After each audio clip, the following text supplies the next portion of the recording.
Hey guys, so in this tutorial I'm just going to talk through some of the reporting features in Leadformly and explain how to analyze and optimize your lead capture form's conversion rate. So once you've added your form to your website and you've started to get some leads come through, you'll be able to access the reporting page in Leadformly, which you can find just at the top here where it says reporting.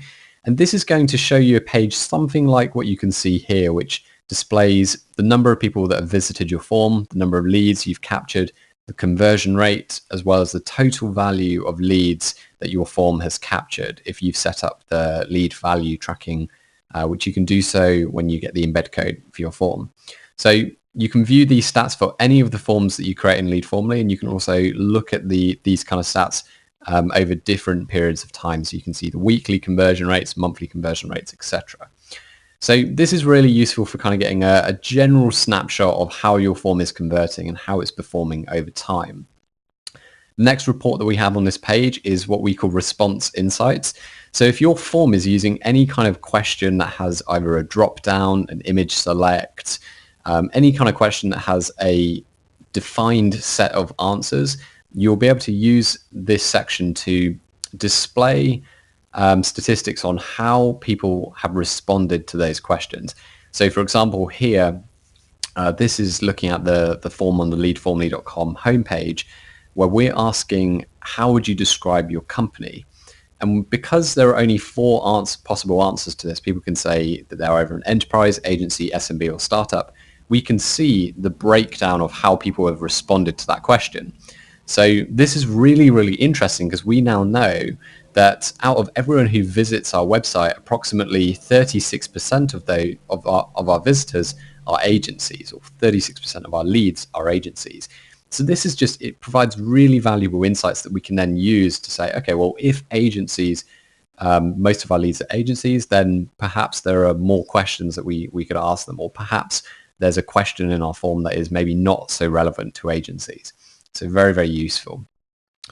The final report that you'll see on the reporting page is a historical overview of all of your Leadformly forms. So here, for example, we can see we've got 4 different variations of the Leadformly homepage form. So here, if we look back to version 1, which was from May 2016, we can see that this early version of this form converted at 27%. And so here you can actually see that over time, we tried to optimize this form. We created a variation that didn't convert as well. It converted at 18%. And we quickly then changed that to a new variation that converted at 32%. And the latest version of this form converts at 44.7%.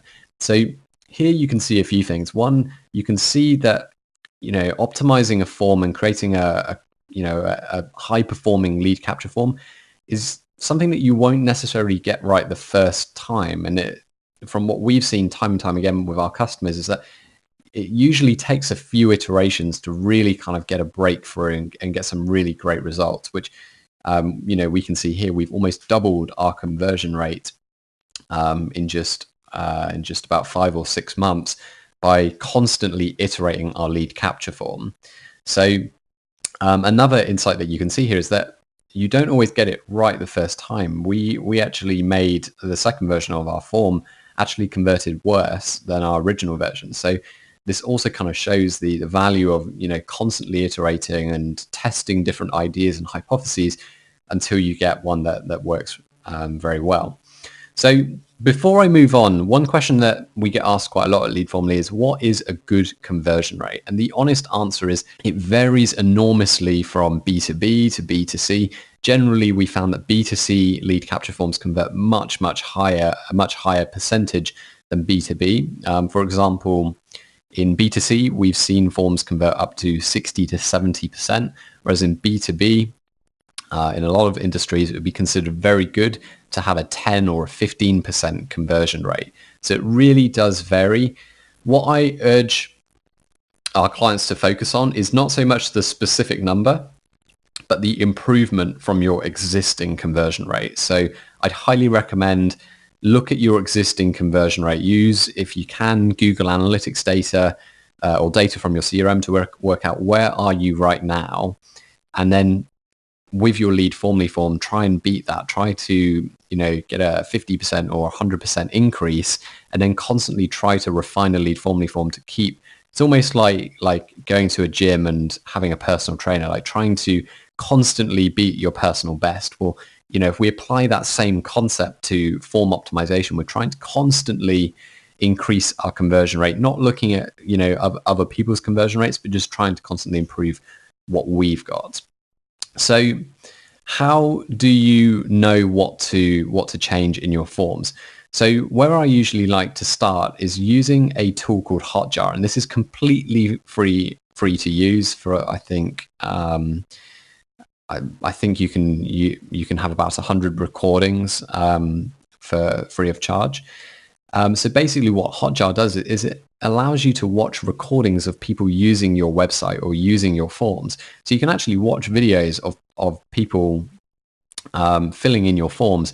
And this is really insightful because you can see where people are getting stuck or where they're spending a little bit too much time, where they might be kind of getting a little bit caught up. Perhaps there's a question that's not been worded as clear as it could be, or perhaps there's a question that's causing a little bit of friction. One thing we've noticed, for example, is in some forms, asking for questions like the phone number or the address can often cause friction and cause people to drop out.